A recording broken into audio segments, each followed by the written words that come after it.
Recording started. Alright, cool. Alright, here we go. So we are starting now in North America. I forgot to ask anybody, does anybody have any questions before we begin? Everybody kind of on the same page? I'm going to share my screen real quick, just so I can share with you a little bit of what is happening, okay? Alright, so this should look familiar to you, our course homepage. As you can see, the Flipped Friday class is always put up on Fridays, and so you'll need to watch that. That's for what's going to happen here shortly. So I have these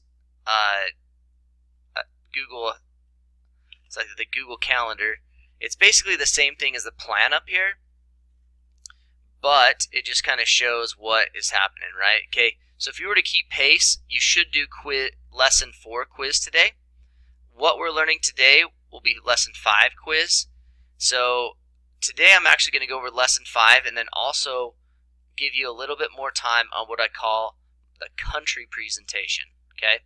And that's due basically next Wednesday. As you probably noticed, I put in grades on Mondays. So if you haven't done it, your grade may go down on Mondays because I'm putting in those zeros, okay? Just so you know there. If I go to the content real quick, I just want to show you this. So if you're a little confused of where to get these things, so basically we've gone through all of Unit 1, okay? I guess this should, Unit 1 right here. So Introduction to Geography, you should have watched these videos, went through these modules, taken Quiz 1. Watch this video, go through the modules, take Quiz 2. Watch the video, go through these modules, take Quiz 3, and so on, okay? Now we're in North America, okay? So today you should be going, you don't have to watch this geography video because you're here in class, but go through these modules, take lesson 5,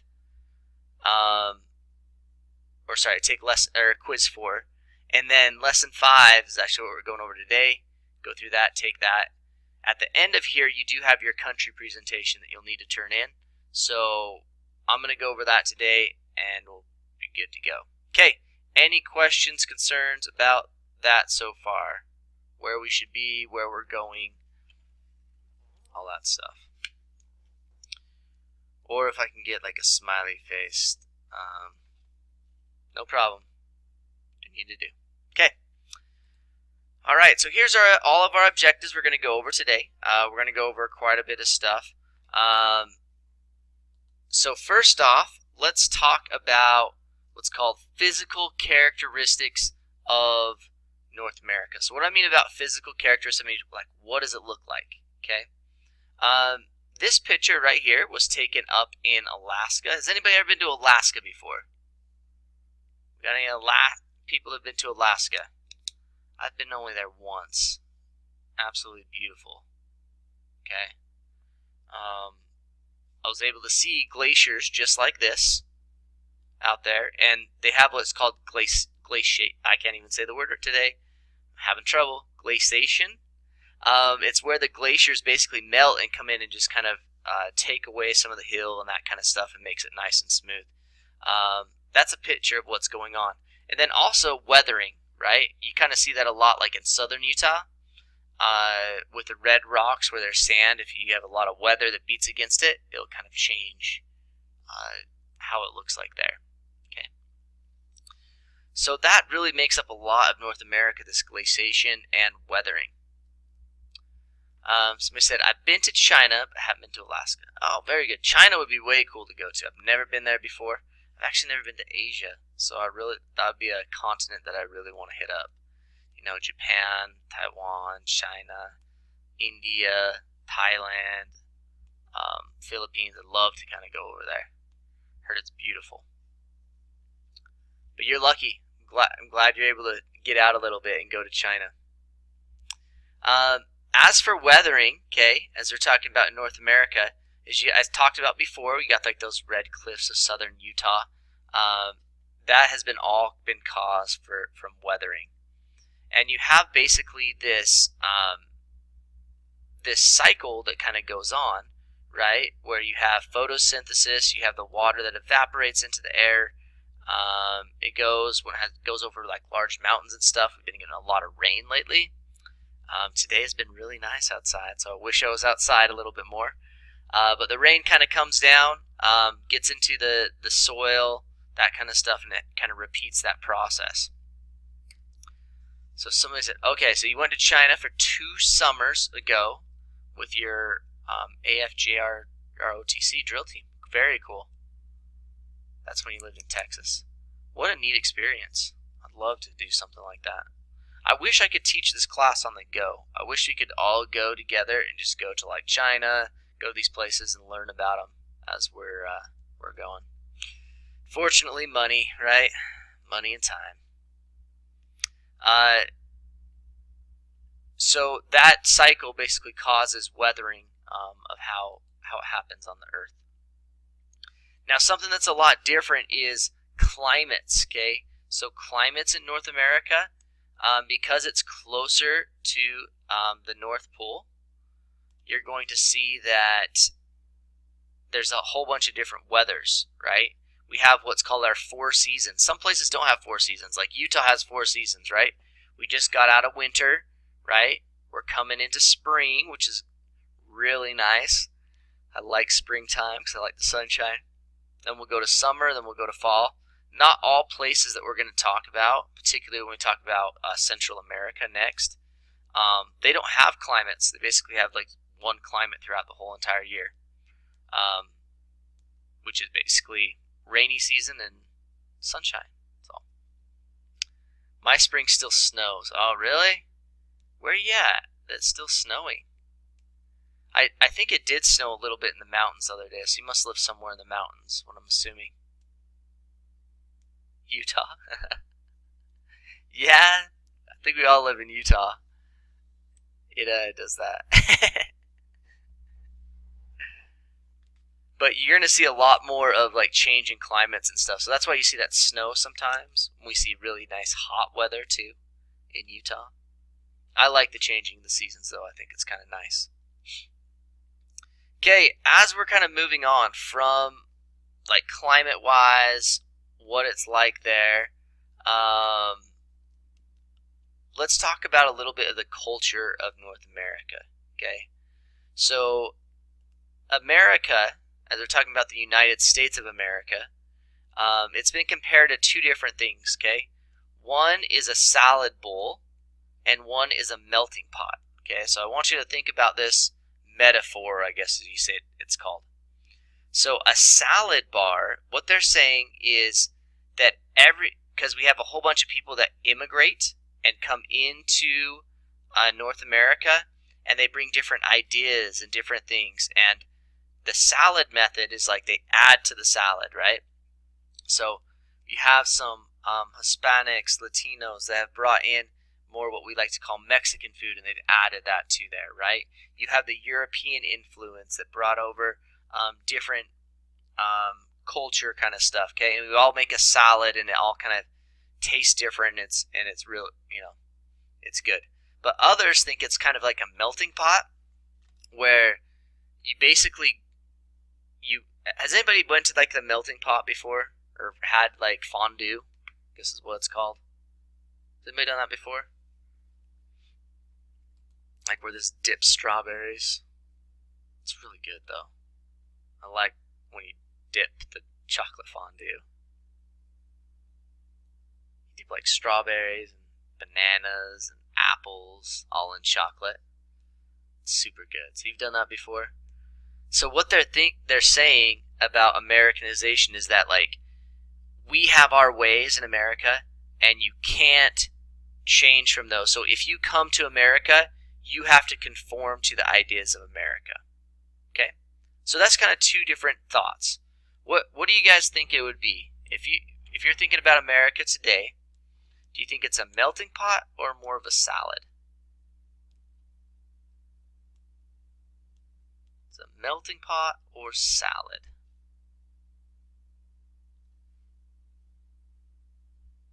I think maybe it depends on who you ask, right? A little bit too. you can really see that in some like possibly like political leaders and stuff. They kind of just, you kind of see like, oh, they think that everybody should conform to American ways, right? That kind of stuff. And then some are like, oh, everybody needs to bring what they have, right? The best of what they have. Kind of interesting.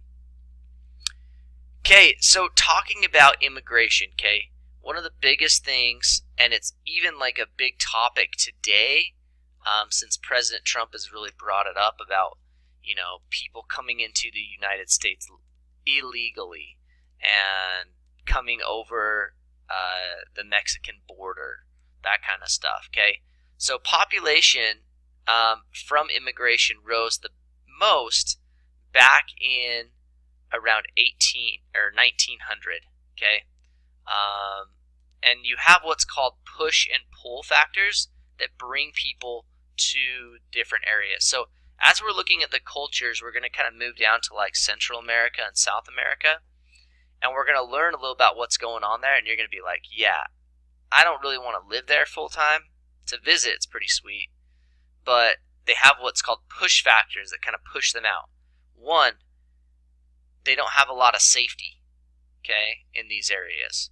So if there's wars and drugs and all these kind of things that are in these areas, it's going to push them out, okay? Another thing, they don't have a lot of money, okay? If you cannot feed yourself, you cannot find a job, you can't do those kind of things, you're going to have to move, okay?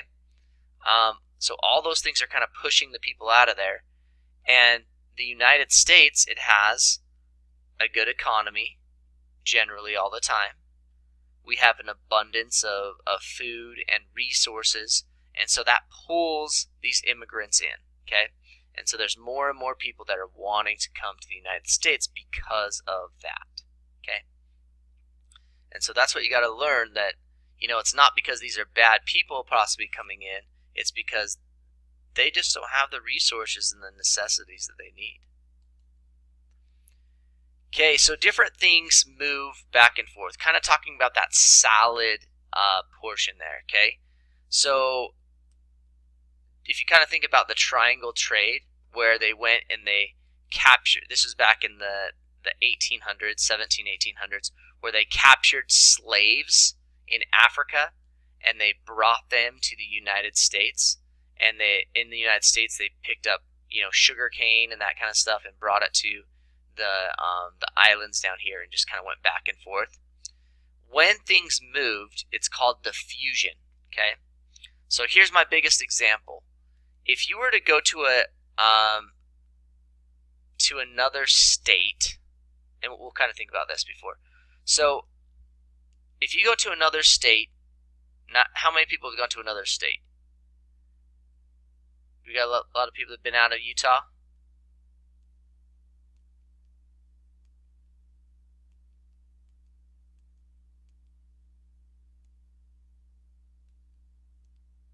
Who's been outside of Utah? Have you? Okay.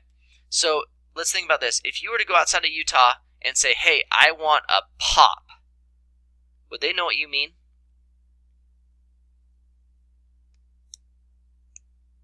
I want a pop. Or you go to a restaurant and say, I want fry sauce. Okay? Yeah, okay, so you lived in Texas. So do they say you have pop, right? Oh, they say popcorn or lollipop. No, I mean like soda, right? That's like from Utah. That's like a cultural norm of Utah. It's like, hey, I'm going to have a pop, right? They mean soda pop. That's kind of from Utah. Or fry sauce. Fry sauce is completely from Utah, okay? If you go out of other states, it's starting to diffuse into other states like possibly Nevada. I've seen it in Wyoming and stuff, this fry sauce. But if you go outside of a lot of the places, especially back east, to like New York, New Jersey, Connecticut, those places, they're not going to know what fry sauce is. They're not going to know what pop is, okay? So we make our own little kind of things that we make, and ideas and stuff spread over time. Kind of like what I talked about Mexican food, right? Mexican food's kind of diffused into the United States to be like more of a cultural norm, when it wasn't happening before. So I sometimes say y'all or y'all duv. Y'all duv? Yeah, sometimes I say y'all too. I don't know why. Maybe it's just that I've been around too many Texans, huh? Something like that. But you can see how those things diffuse, right? They move around, these ideas, these products, people, and they change kind of the way we view things. And I think it's kind of a good idea to be able to see how other people live, that kind of stuff. Okay, let's do kind of a true or false thing here, okay? So let me just change your tools real quick. Pulling tools. And you're just going to go yes would be true and would be no, okay? All right, so it says perhaps 90% of the indigenous population died in the years after the arrival of the Europeans and Africans to the Americas, mainly due to illness. Is that true or false? Okay. So did a lot of the Native Americans, what they call it, or indigenous population, did they die after they came in? Okay, you can use your pooling thing, yep. So the green check would be yes, or true. The red X is false. Let's get some answers down here.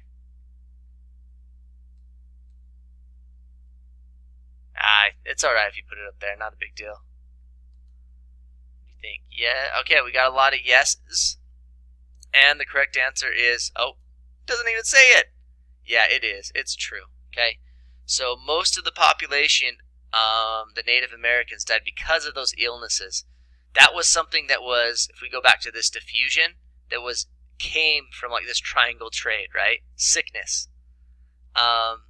They never had these kind of sicknesses before over in the United States, so they didn't have modern day medicine, and they brought a whole bunch of disease. Okay. All right, the last thing that we're going to kind of talk about here is NAFTA.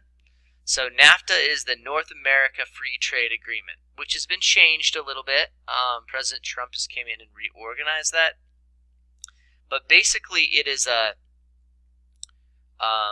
coalition between the United States, Canada, and Mexico. Okay, these three countries kind of came together to help each other in trade because they're so close together. And so that's what you want to know what that stands for. So here's a question that may help you on your quiz and stuff. And your exit ticket. Okay, it says, although NAFTA was began by President Bush, it was a priority of President Clinton's, and the passage was considered one of his greatest successes. Would that be true or false? Green check for true, red X for false.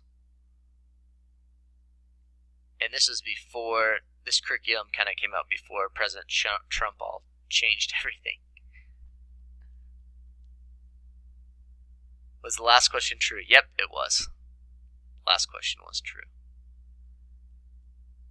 Okay, let's get some more answers. It's alright if you're wrong. Not a huge deal. We all make mistakes. Alright, okay, you guys are right. It is true. Okay, so President Clinton passed that, and it was one of his great successes. And then it was all changed by President Trump. It's kind of how it works. Alright, let's talk a little bit about the United States and why so many people want to come to the United States real quick. First of all, the United States, the GNI, and this is old data, it's basically, if you live in the United States, you're going to make a median income of $46,000 a year. If you lived in Thailand, you'd only make $3,730 a year, and Ethiopia, $350 a year. So you would have a lot of money if you lived in Ethiopia and Thailand, if you took what you had. Okay. Some other things that you want to think of. Life expectancy. So if you live in the United States, you're probably going to live to be about 80 years old. Thailand, 69. Ethiopia, only 56. So you got to think about why is that, right? So you got to think of healthcare. You got to think of that kind of stuff. expected years of schooling, okay? So 12.5 in the United States. So just kind of goes, the more educated you are, the more skills you have, the more money you're going to make, okay? That's what I teach my personal finance kids. If you're going to come in that class, we're going to talk about that a lot. Thailand, you only have about 6 years of school, and then 8 years in Ethiopia. Okay, so here's the one. Out of every 1,000 kids born, 8 of them will pass away at childbirth in the United States, 14 in Thailand, and over 10%, so about 109 out of 1,000 in Ethiopia will die at childbirth. Okay, and that's all because of medical care, right? Resources. These places don't have that, and that's why everybody wants to come to the United States, because they're going to make a lot more money, they're going to have a lot better quality of life, they're going to live longer, okay? So you can kind of see why this immigration's kind of coming through. Okay, so here is going to be your assignment, okay? You have 2 projects, okay? You have 2 projects that are going to be happening throughout this this class, okay? This is the first one. It's due next Wednesday, okay? But I usually give you till the end of the week, so really you got about, a week and a half to do that. Okay, so if you go down to where it is at the end of Unit 2, you can watch this little video of where I show you how to walk through it. What I want you to do is I want you to kind of use some research materials. So you could use like Google Scholar. I don't know if you ever used that before. Or the online library. Oh, my thing wants to update, computer. Horrible. I wanted to update yesterday too. Okay. Anyways, the online library is a good resource as well. You'll want to make like a PowerPoint. Just kind of a little bit about it. It doesn't need to be long. And then you make a little what's called kind of a screencast. So basically what that means is you talk and you give a presentation on a country. It can be any country you want in the entire world, okay? So if Japan interests you, if Australia, if Norway, if Nigeria, Zimbabwe, all these different countries. You can choose any country, you research it a little bit, and you just kind of tell me about it. That's all I'm asking, okay? So you basically go, do the slideshow, and you record yourself giving that. I'm going to be the only one that sees it, okay? So don't worry about your classmates seeing it, presenting in front of the class. You just create that, you upload it. Now it's worth 100 points. So a lot of kids, they'll still pass my class, but they'll pass it with a bad grade because they don't do the projects, okay? Or this assignment. So if you do have any questions, please let me know, but you can see how to do all of this. The instructions are there. You had geography last year and you picked Sweden? Yeah. Yeah, so Sweden's a cool country too.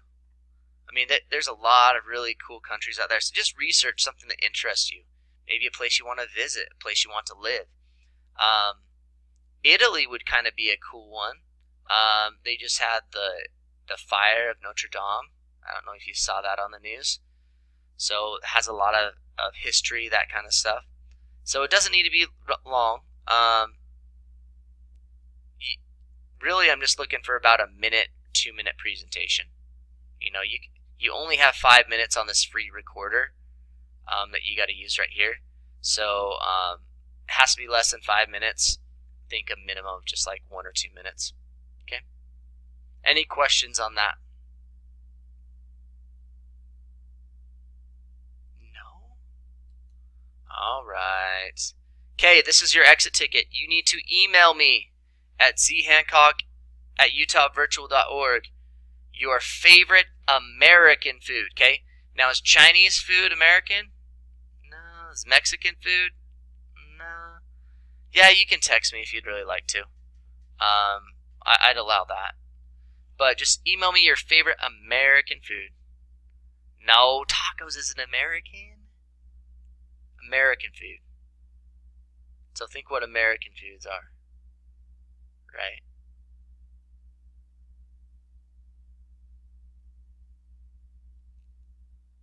What about my phone number? Oh, I guess if you want to text me, it's on the website. I can't remember it. Is that bad? I can't remember my own phone number. I can look it up real quick. Hold on. It is.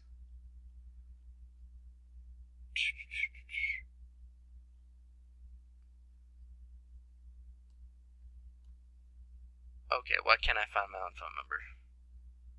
I don't know. It's 385. I'll give it to you in just a second. Let me find it.